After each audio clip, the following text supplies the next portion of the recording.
Hi friends, good evening. Welcome to this webinar on key aspects of family succession planning with focus on family constitution, wills and private trusts. थोड़ी देर पहले हमारा एक गुजराती में webinar था on the same subject, and based on the overwhelming response that we received, we thought of doing this follow-on webinar immediately, which is in Hindi largely, along with a few parts in English. So basic webinar announcements, please keep your speakers on mute so that बाकी सब लोगों को कम से कम distractions हो. There is a chat bar, so on the controls of your screen. So if at all if you wish to ask any questions, you can write in the chat bar, and I would be glad to take them at the end of the session. कोई specific आपकी query ऐसी है जो special facts के ऊपर dependent है, तो offline mode में later on we can assist you. The key contents of this session are we'll be covering succession planning related बात करेंगे, फैमिली बिजनेस में सक्सेशन प्लानिंग कैसे हो सकता है उसकी बात करेंगे, फैमिली कंस्टिट्यूशन, व्हील्स, ट्रस्ट, ये सब चीज के ऊपर अपन बात करेंगे. फर्स्ट ऑफ ऑल तो फैमिली सक्सेशन क्यों इम्पोर्टेंट है, स्पेशली फैमिली बिजनेस के लिए सक्सेशन प्लानिंग क्यों इम्पोर्टेंट है. तो वेरी ऑब्वियस है कि फैमिली की जो कोर वैल्यूज है, जो भी एंटरप्रेन्योर, फर्स्ट जनरेशन एंटरप्रेन्योर ने एक बिजनेस सेटअप किया है और आगे जाके फर्दर वो बिजनेस ग्रो होके एक बड़ा सा कॉरपोरेशन बन गया है, तो जब भी नए जनरेशन के लोग उसमें आएंगे तो उनको जो कोर वैल्यूज थी फाउंडर की, वो वैल्यूज, मिशन, विजन, प्रिंसिपल्स वो इंटैक्ट रहे और generation to generation pass on हो, उसके लिए प्लानिंग जरूरी है.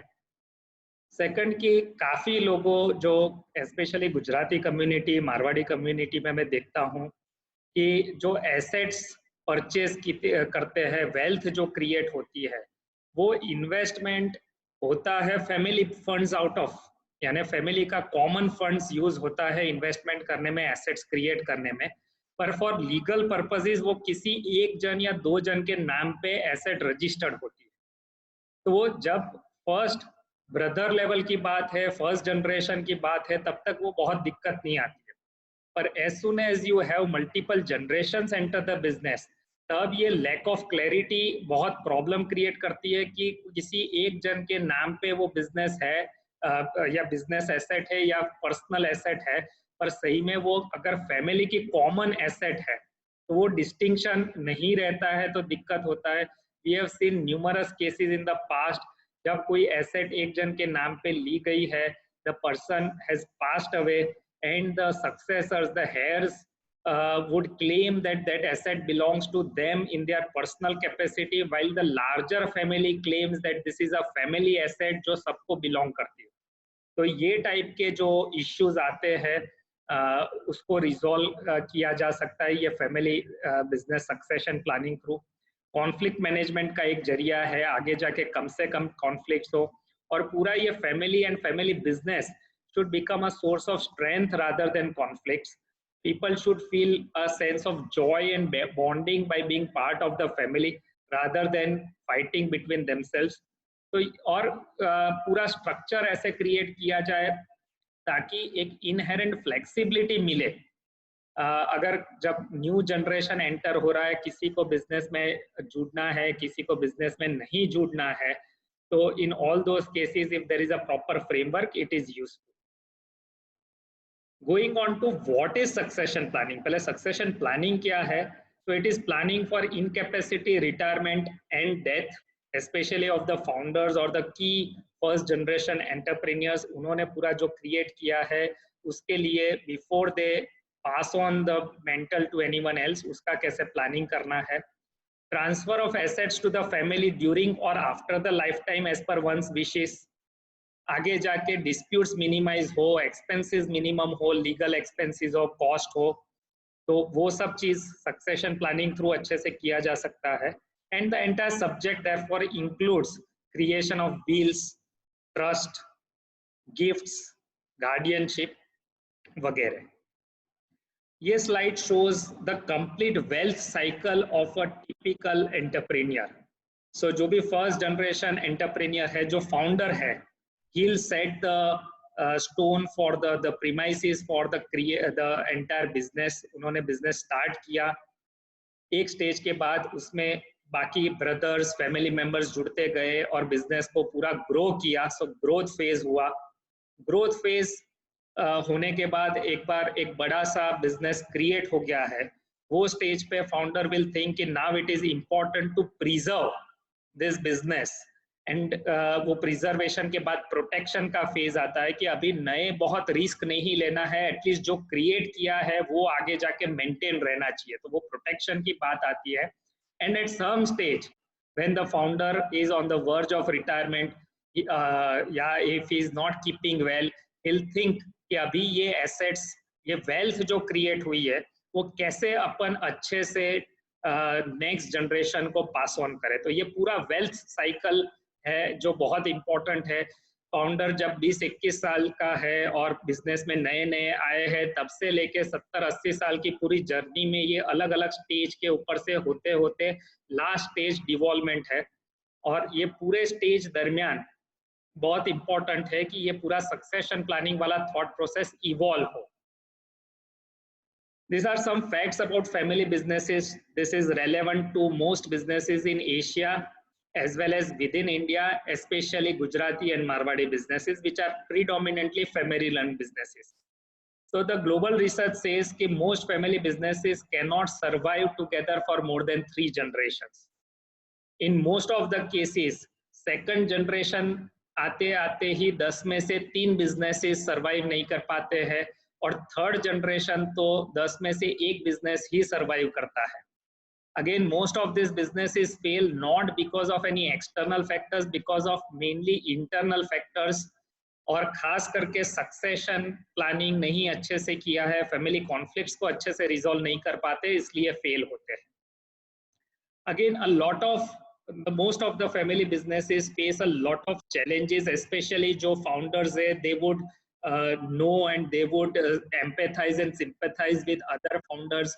It is very lonely as a top, not just in corporates but within families also, क्योंकि सबको साथ में लेके चलना है.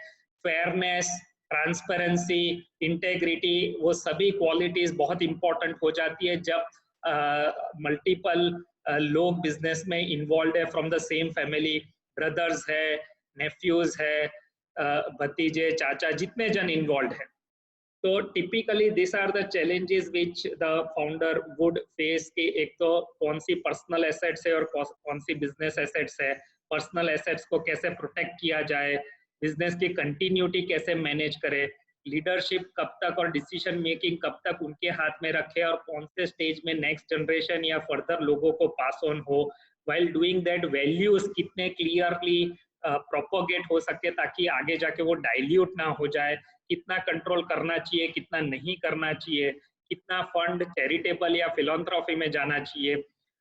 ये सभी चीज का बर्डन फाउंडर्स में रहता है, और दे typically get trained automatically into that, and they are easily able to manage and navigate this. However, as soon as they lose control या उनका डेथ हो जाता है या उनकी एज की वजह से रिटायर होते हैं, and a new leader comes in within the group, at that stage it really becomes very difficult for the new leader to adapt to this entire thing unless one has a very clear documented set of जो process की बात हम आगे करेंगे. So the entire family business या business family succession planning का जो topic है उसको ब्रॉडली हम 2 पार्ट में देख सकते हैं. First is about the wealth और estate planning, and second is the family business planning. ये दोनों चीज मिला के फैमिली बिजनेस सक्सेशन प्लानिंग की बात आती है. जो वेल्थ और सक्सेशन प्लानिंग की बात है उसके अंदर मेनली इंस्ट्रूमेंट्स जो यूज होते हैं वो है व्हील्स, प्राइवेट बेनिफिशियरी ट्रस्ट जिसकी हम बात करने वाले हैं, या फिर कोई डायरेक्ट इमीडिएट गिफ्ट हो सकता है या एग्जीक्यूशन हो सकता है. सिमिलरली जो फैमिली बिजनेस का प्लानिंग है उसके अंदर जो इंस्ट्रूमेंट्स नॉर्मली यूज हो सकते हैं वो है family agreements, family constitution, family office वगैरह. तो let us first look at family constitution क्या है. सो जस्ट लाइक किसी भी कंट्री का एक कॉन्स्टिट्यूशन होता है, एक बंधारण होता है, सिमिलरली फैमिली का भी एक कंस्टिट्यूशन होना चाहिए। जब ये जॉइंट फैमिली बड़ा सा बिजनेस कर रहे हैं, बहुत से लोग इन्वॉल्व है, तो एक कंस्टिट्यूशन बहुत ही इंपॉर्टेंट है। This constitution is more like a guiding force. आज आप देखो कि इंडिया का जो कंस्टिट्यूशन है, इतने साल इंडिपेंडेंस को हो गए, उसके बाद भी आज सुप्रीम कोर्ट को कोई भी जजमेंट देना है या गवर्नमेंट को कोई भी पॉलिसी बनाना है, everything is guided by the constitution. They can not go beyond what is written in the constitution. ऐसी ही चीज अगर अपनी फैमिली में है, तो आप सोचो कि कितना स्मूथ हो जाए कि जब नए जनरेशन या जनरेशन आफ्टर जनरेशन जब बिजनेस चलता है, तो it can be a great guiding force. उसके अंदर काफी रोल्स रिस्पॉन्सिबिलिटी की क्लैरिटी हो जाए, डूज डोंट्स रूल्स, आपको जितनी चीज उसमें क्लैरिटी से लिखनी है, वो हर एक चीज आगे जाके वो गाइडिंग प्रिंसिपल्स हो जाए। फ्यूचर में डिस्प्यूट्स, मिसअंडरस्टैंडिंग्स ना हो, उसके लिए वो बहुत इंपॉर्टेंट। खास करके फैमिली कंस्टिट्यूशन कौन से स्टेज पे चाहिए, तो this slide clarifies on that.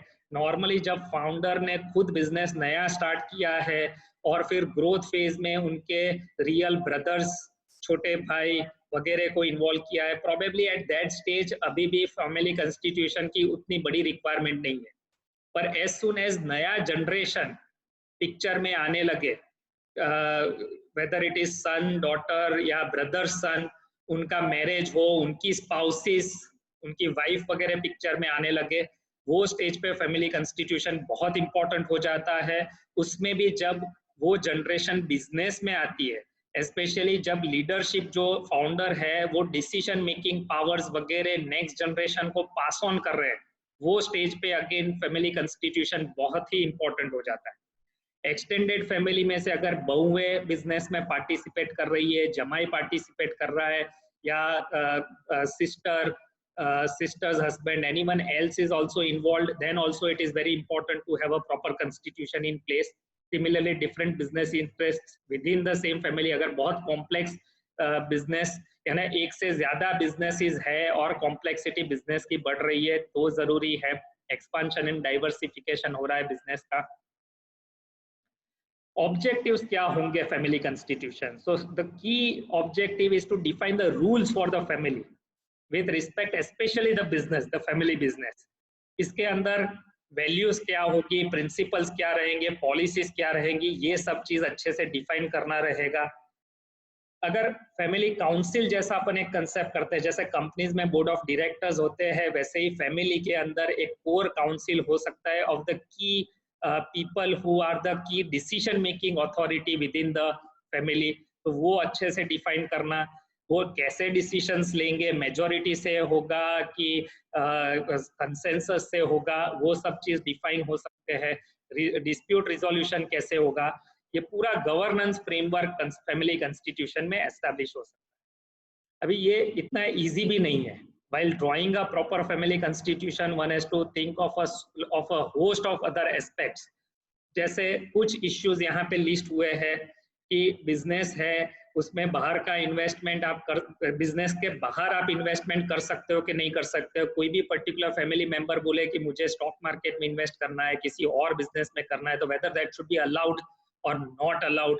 अगर किसी को रिटायर होना है, उनको ये बिजनेस से एग्जिट लेके कोई और बिजनेस चालू करना है, उसके लिए कैपिटल उनको कब और कैसे दिया जाना चाहिए।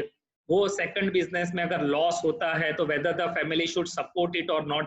This is especially true in the case of children who want to do something on their own, they don't want to participate or work in the family business.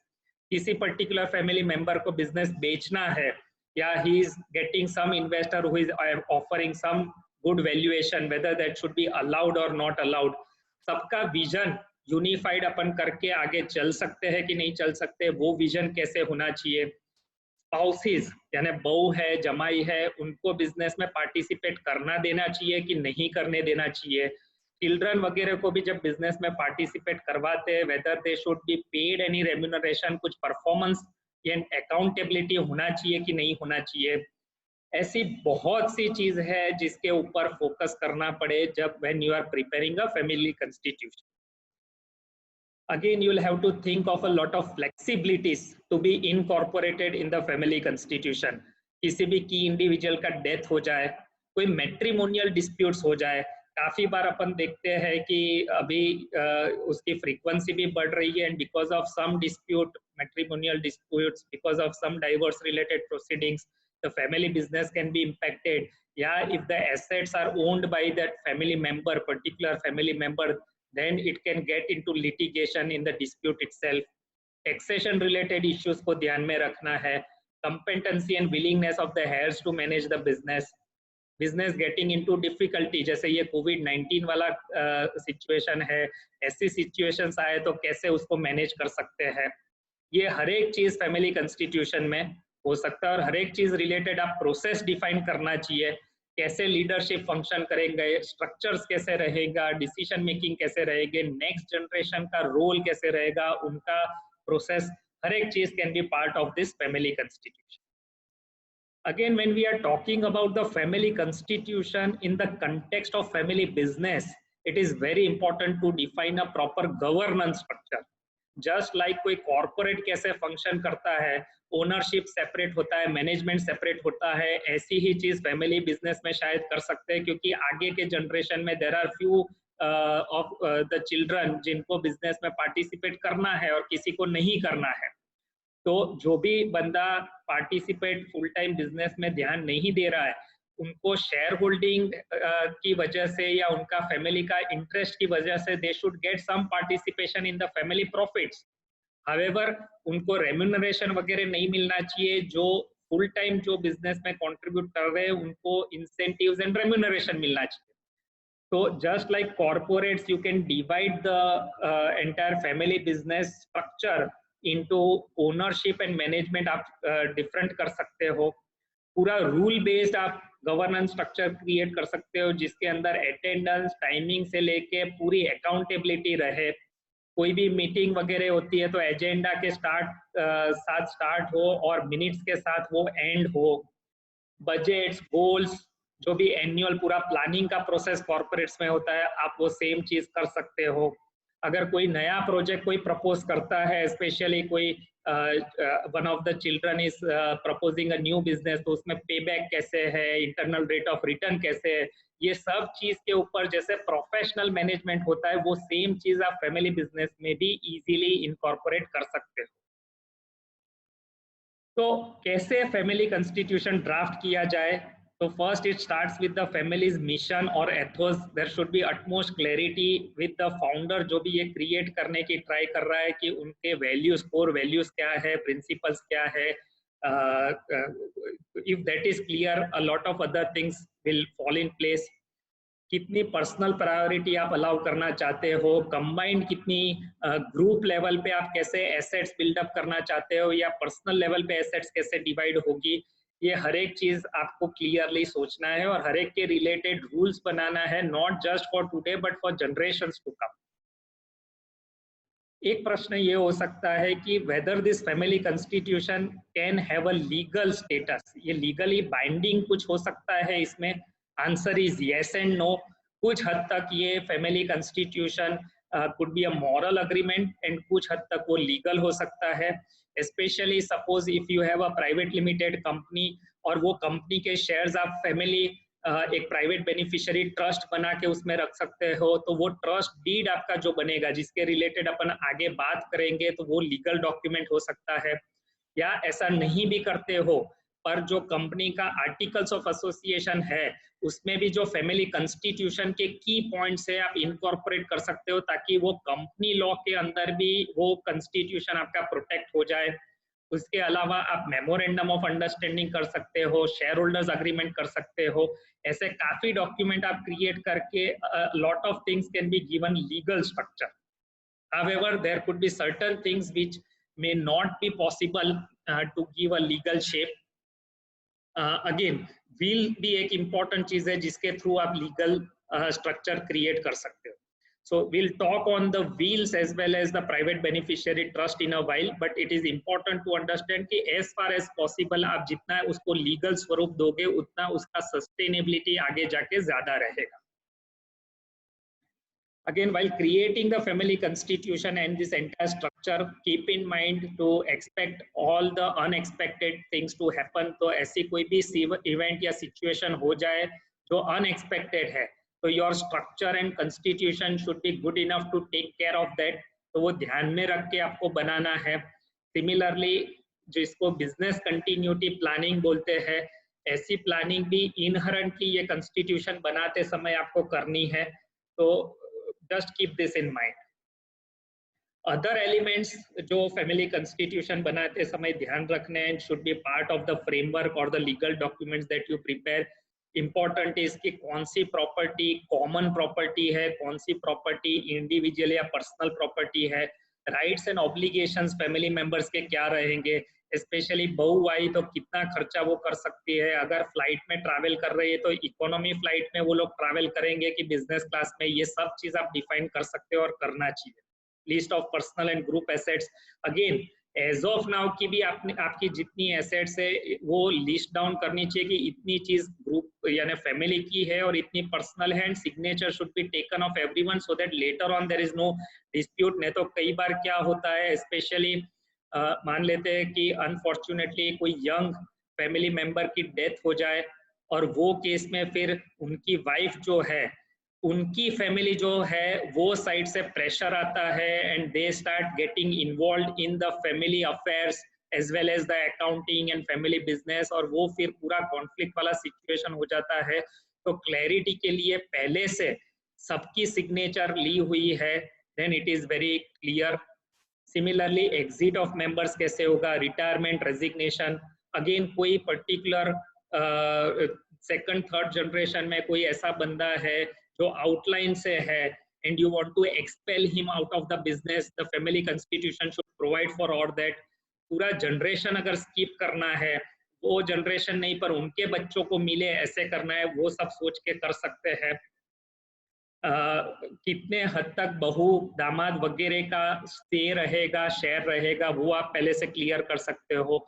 Wheels and succession planning related points भी आप constitution में रख सकते हो। Even creation of the private beneficiary trust related के core points. In fact, the private beneficiary trust itself can be a form of family constitution. Disposal and transfer of interest, informal dispute resolution, ये हर एक चीज could be a part of the family constitution. So what are the controlling tools for family constitution? बाकी जो documents कौन से हो सकते हैं, मैंने जैसे बताया था, will is one very important part of succession planning in general and in context of family business succession planning more so. As we all know, will is a legal document that comes into play on the demise of the person. उनकी death पे वो will picture में आता है, effective होता है, और जब तक डेथ होती है तब तक जितने भी विल बनाए, the last will is going to be enforceable and valid. जिसके अंदर so will is a document where जिनकी भी डेथ हुई है, he would have expressed his last wishes as to उनकी assets, estate किसको जानी चाहिए, कैसे जानी चाहिए। Person can also nominate the executor के ये व्हील को एग्जीक्यूट करने के लिए, या प्रोसीजर जो इन्वॉल्व रहेंगे एसेट्स ट्रांसफर करने के लिए टू द अल्टीमेट हेयर, ये प्रोसीजर कौन करेगा। अगर जो चिल्ड्रन है वो माइनर है तो उनका गार्डियन कौन रहेगा till the time they become major and are capable enough to manage those assets, तब तक गार्डियन मैनेज करेगा, तो वो कौन रहेगा। ये हर एक चीज व्हील में डिफाइन हो सकती है। ऑफन देयर इज कंफ्यूजन, खास करके प्रॉपर्टी के केस में या शेयर्स वगैरह में आप बोलो कि मैंने तो नॉमिनी लिख दिया है, और कंफ्यूजन ये रहता है, कई लोग ये सोचते हैं कि by default nominee becomes the owner in the absence or in your absence, but that is not the case. तो in your absence nominee is still a nominee, जो विल में लिखा गया है वो ही उनको ही वो एसेट मिलेगी, और अगर विल नहीं है तो जो पर्सनल लॉ आपका होगा वो इफेक्टिव होगा, जिसके ऊपर मैं अभी 1 मिनट में आता हूँ। First of all, who can make a will और बेसिक्स ऑफ विल की बात करें तो any person of sound mind and majority of age, यानी कोई माइनर विल नहीं बना सकता है, कोई भी मेजर है वो बना सकता है। मेरे हिसाब से एज कोई फैक्टर नहीं है, ऐसा नहीं है कि 60-70 साल के ऊपर आपको विल बनाना चाहिए। आई वुड अज्यूम कि जिसके पास भी पर्सनल लेवल पे भी अच्छी खासी एसेट्स है, आप बिजनेस में ऑलरेडी इन्वॉल्व हो, it is very very important to have a will. एक बार आप विल बना दो, फ्यूचर में आपको चेंज करना है आप इजीली कर ही सकते हो। As I mention, the last will is going to be a valid will.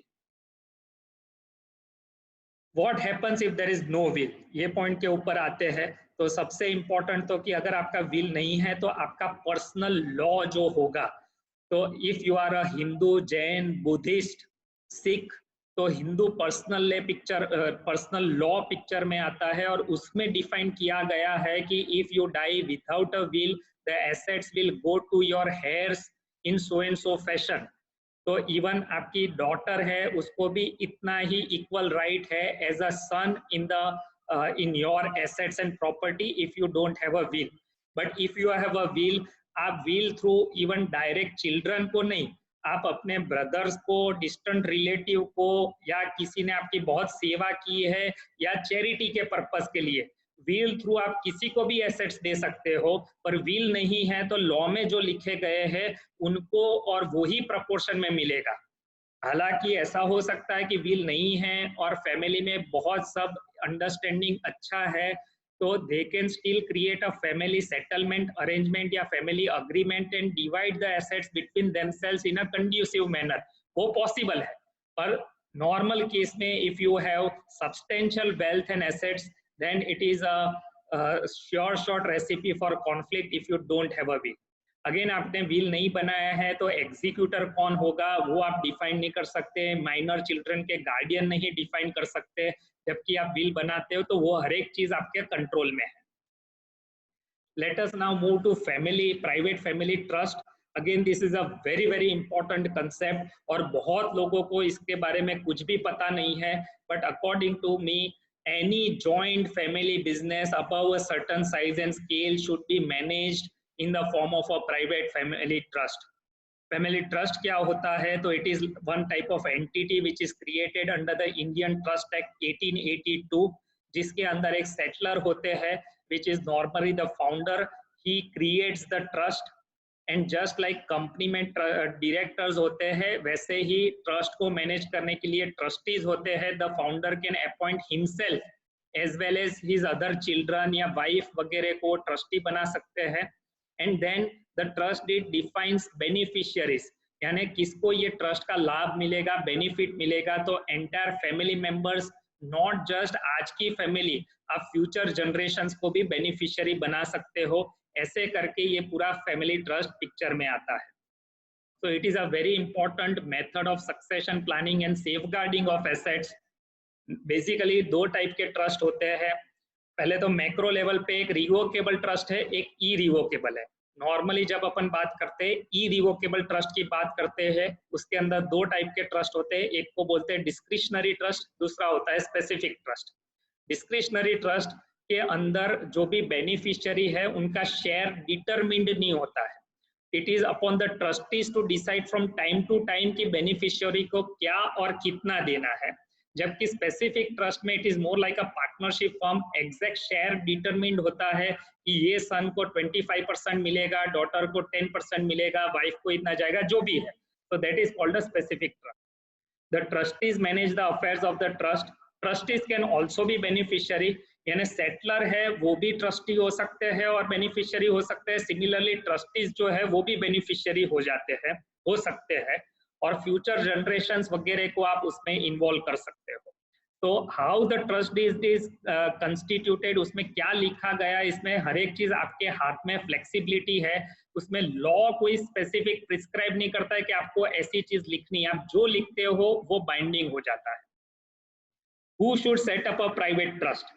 So individuals holding significant assets जिसके पास है, families having joint family structure, family business बड़ा है, families और individuals having cross asset holdings, cases where minor children are involved, individuals considering generation skipping, ये बहुत important concept है। कई बार बहुत बड़ा फैमिली है, उसमें हो सकता है कि एक पर्टिकुलर बंदा is not align to the core values of the family, family के साथ वो डिस्प्यूट कर रहा है, वो आउटलाइन का है और उसको आपको बाहर रखना है, पर उनके चिल्ड्रन को वापस आपको बेनिफिट्स देने हैं। तो you can skip one generation and have the second generation और द थर्ड और the later generations to get the benefit of the trust. Again family में कोई इंटरनल कॉम्प्लिकेशंस हो, cases where there are no legal heirs, ये हर एक चीज के लिए ट्रस्ट बहुत इंपॉर्टेंट हो जाता है। एसेट प्रोटेक्शन, के लिए वो इम्पोर्टेंट है, क्योंकि अगर ट्रस्ट में कोई भी एसेट्स है, नॉर्मली आपने कोई भी जगह पे बिजनेस में लोन ली है तो आपने पर्सनल गारंटी भी दी होगी, तो all your personal assets are liable to attachment या liable for the guarantee you have given. पर जितनी भी एसेट्स ट्रस्ट में है वो प्रोटेक्ट हो जाती है। Your personal liability can not spill over to the assets in the trust. Situations where international assets are involve, तो फेमा करके जो लॉ है, फॉरेन एक्सचेंज मैनेजमेंट एक्ट, उसके अंदर आप इंटरनेशनल एसेट्स यानी रियल एस्टेट हो, शेयर्स हो, वो ओन कर सकते हो कि नहीं कर सकते, उसके रिलेटेड सब लॉज है। अगर आप उसके अंदर ओन कर सकते हो और आपने ओन किया है तो इनकम टैक्स में वो डिस्क्लोज करना पड़ता है, और हर एक जन जितने भी फैमिली मेंबर्स के नाम से वो फॉरेन एसेट है सबको डिस्क्लोज करना पड़ेगा, और वो इनकम यहाँ पे टैक्सेबल होगी। अगर यही चीज आप ट्रस्ट थ्रू करते हो तो पूरा कंप्लायंस सिर्फ एक ही जगह आपको करना पड़ता है, ट्रस्ट के अंदर इंडिविजुअल हर एक जन को वो करने की जरूरत नहीं रहती। Provides for yourself and your care if you become incapacitated. अगर आप आज किसी को गिफ्ट दे देते हो तो आपके पास आज ही वो एसेट चला जाता है, जबकि ट्रस्ट के अंदर आप खुद बेनिफिशियरी कंटिन्यू रह सकते हो जब तक आप जीवित हो। सिमिलरली अगर आप व्हील करते हो तो वो पूरा आपके डेथ के बाद ही पिक्चर में आता है। इन द मीन टाइम अगर आपको जरूरत भी है तो आप उसको यूज नहीं कर सकते हो। तो ये ट्रस्ट ऐसा मैकेनिज्म है जिसमें आप एसेट्स होल्ड भी करते हो और पार्ट भी कर देते हो, दोनों चीज एक साथ हो जाती है। Decrease is the possibility of legal challenges. Assets that can be held in a trust, कोई भी जात की एसेट आप ट्रस्ट में होल्ड कर सकते हो, whether it is real estate, company के shares, bank account, investment portfolio, jewellery, intellectual property rights. So any assets that you can hold in personal capacity you can also hold by way of a private trust. Again एक चीज यहाँ पे confuse मत होना, ये जो trust की मैं बात कर रहा हूँ is completely different from a charitable trust which is registered under the charitable trust related provisions. वो बॉम्बे ट्रस्ट एक्ट वगैरह ट्रस्ट एक्ट है जिसके अंदर वो रजिस्टर होता है और उसमें चैरिटी कमिश्नर पिक्चर में आता है, बहुत से अलग रूल्स एंड रेगुलेशंस आते हैं। जबकि यहाँ पे अपन बात कर रहे हैं सिर्फ प्राइवेट फैमिली ट्रस्ट जिसमें और कोई रेगुलेशन नहीं आता है, सिर्फ पैन नंबर लिया और आपका ट्रस्ट क्रिएट हो जाता है ट्रस्ट डीड के ऊपर। ट्रस्ट के बेनिफिट्स क्या है क्विकली देखें तो it can be useful to dealing the ownership from management, आगे जो बात हुआ, control the timing, eligibility and amount of distribution. As I mentioned earlier कि व्हील है तो वो डेथ के बाद पिक्चर में आता है और गिफ्ट है वो इमीडिएट हो जाता है, पर ट्रस्ट ऐसी चीज है जिसमें आप ये बैलेंस कर सकते हो। एसेट प्रोटेक्शन में काम आता है, we already saw that. Avoids the need of any probate, तो आपका अगर कोई प्रॉपर्टी है जो आपका it is passing on after your death through a will, तो उसके अंदर प्रॉबेट की जरूरत हो सकती है depending on the respective state laws. पर ट्रस्ट में आप जब ट्रांसफर कर रहे हो तो प्रॉबेट नहीं चाहिए। it can provide for dependent relatives और special children अगर कोई है, avoids property disputes on inheritance, consolidation of wealth and asset preservation, privacy protection देता है, मल्टी जनरेशन का सक्सेशन प्लानिंग आप एक साथ कर सकते हो। अगर आप व्हील थ्रू किसी को एसेट्स देते हो आपके सन को, फिर वो आगे जाके कैसे डिस्ट्रीब्यूट करेगा वो आपके कंट्रोल में नहीं है, पर अगर आप खुद ट्रस्ट करते हो और उसके अंदर पूरा कॉन्स्टिट्यूशन फ्रेम करते हो तो आप मल्टी जनरेशन का सक्सेशन प्लानिंग कर सकते हो। इनहेरिटेंस टैक्स का प्लानिंग, आज तो इंडिया में इनहेरिटेंस टैक्स नहीं है पर काफी साल से वो रूमर्स चल रही है कि सूनर और लेटर वो आ सकता है। In advance countries there is a very high rate of inheritance tax, almost 1/3 of the assets tax में चली जाती है on the death of an individual. तो अगर आपकी एसेट्स आपने पहले से ट्रस्ट में रखी हुई है तो उसमें कोई इनहेरिटेंस टैक्स नहीं आता है। प्रोवाइड्स फॉर ऑनगोइंग, आपको फिलैंथ्रोपी करनी है, चैरिटी करनी है, वो हर एक चीज आप ट्रस्ट थ्रू कर सकते हो। ट्रस्ट के कंस्टिट्यूएंट्स ऑलरेडी मैंने आगे बोले, फिर से एक बार रिपीट करता हूं कि देयर इज अ सेटलर और the author of the trust who creates the trust, then there are the trustees जो ट्रस्ट को मैनेज करते हैं। They can be either from within the family, family member भी हो सकते हैं, आप प्रोफेशनल ट्रस्टी भी बना सकते हो। Then there are beneficiaries जिनको आपको बेनिफिट देना है आउट ऑफ द ट्रस्ट, और कुछ आप लिमिटेड बेनिफिट्स भी दे सकते हो, कुछ को आप फुल बेनिफिट्स दे सकते हो।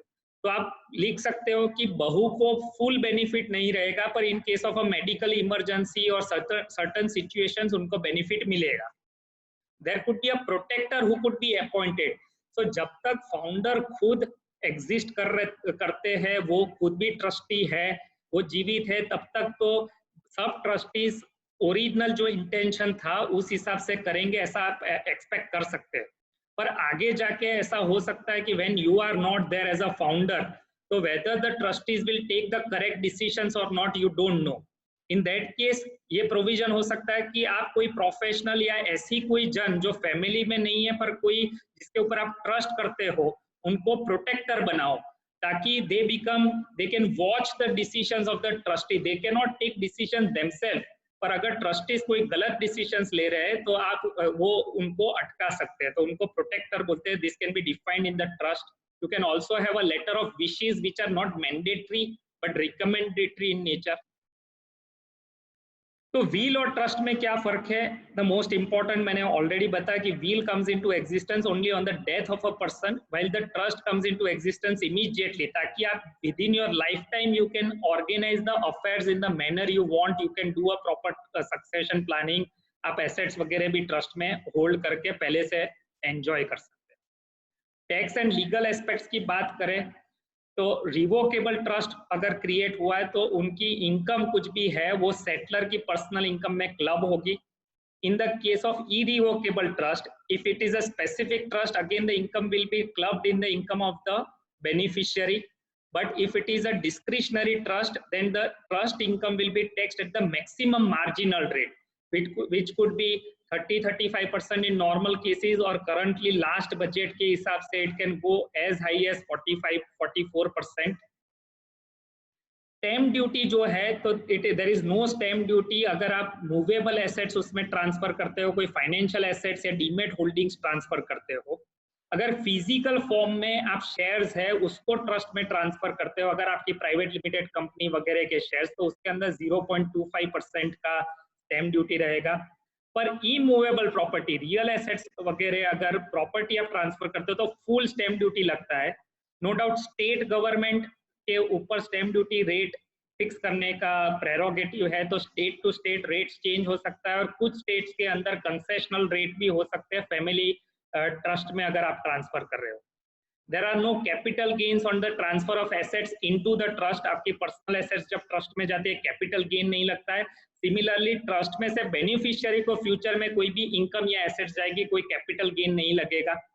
अगर आप लिस्टेड कंपनी हो और शेयर्स को ट्रस्ट में ले जाना है तो सेबी की अप्रूवल और सेबी की गाइडलाइंस को ध्यान में रखना पड़ेगा।